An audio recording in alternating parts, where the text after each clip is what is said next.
वैसे तो अभी लेटेस्ट अनाउंसमेंट यूएई से यही है कि वो अपनी फोर्सेस वहाँ से विड्रॉ कर रहे हैं। आप देखते हैं कि ये एमिकेबली हल हो जाएगा, और इस तनाव की सबब क्या बना? इतना ताकतवर किस्म का स्टेटमेंट सऊदी अरब से आया, और वो भी उस इत्तेहादी के खिलाफ जो कतर के ऊपर भी पाबंदियाँ थी, वो भी दोनों इकट्ठे शामिल थे उसके अंदर, लेकिन आज बड़ा सख्त स्टेटमेंट आया सुबह।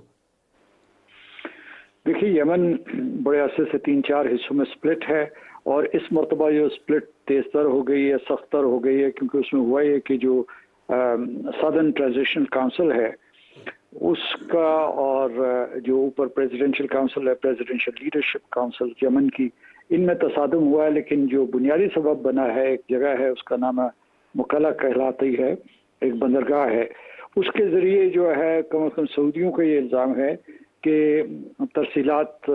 फौजी साजो सामान की भेजी गई, और सऊदी अरब ने वहाँ हमला किया मुकल्ला के ऊपर, और उसके बाद एक अल्टीमेटम भेजा यूएई को कि वो वहाँ जो उनकी फ़ौजें थी उस इलाके में मुतय्यन है, 2019 से उनको वहाँ से निकाल दे। अच्छा, आपने उस बयान का हवाला दिया है जो रॉयटर्स ने सर्कुलेट किया है। उन्होंने कहा है, यूएई और उनकी अपनी फॉरेन मिनिस्ट्री ने भी कहा है कि उनने वो बाकी मादा फ़ौजें जो निकाल दी, पहले ये इकट्ठे होते थे, यानी सऊदी अरब और यूएई, लेकिन उसके बाद जो सदर्न और नॉर्दर्न स्प्लिट हुई, और फिर जो है एक ऐसा इलाका है जो किसी के भी कंट्रोल में नहीं है, तो वो हदरमौत कहलाता है। तो इस वजह से ये है कि इनके इख्तलाफात बढ़ते चले गए। जो यूएई वाले वो ये कहते थे कि उस इलाके में, वो इलाके के तहफ़्फ़ुज़ के लिए दहशतगर्दी के ख़िलाफ़ अपनी फ़ौजें वहाँ रखे हुए हैं, लेकिन सऊदियों को ये शक था कि ये असल में एसटीसी को मजबूत करना चाहते हैं, और इससे ये हो सकता है कि यमन 2 टुकड़ों में बट जाए या 3 टुकड़ों में बट जाए। ये इसलिए भी एक ख़तरनाक डेवलपमेंट है कि एक तो ख़ुद 2 खलीजी रियासतों में जो एक दूसरे की हलीफ हैं, उनमें इस किस्म का तसादुम हो गया। तो इस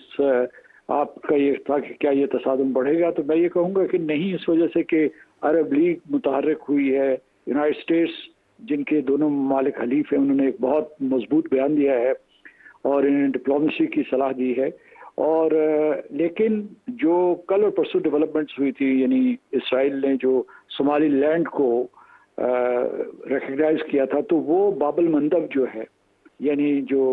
रेड सी है और उसके बाद गल्फ ऑफ एडन, उसके दरमियान जो स्ट्रेट बनती है, ये सारे के सारा जो सिलसिला है या तो जो भी तलातम है, ये आर पार हो रहा है। तो they can be deeper implications, और आने वाले दिनों में हमें पता चलेगा कि ये क्या हो रहा है और इसको कैसे रोका जा सकता है।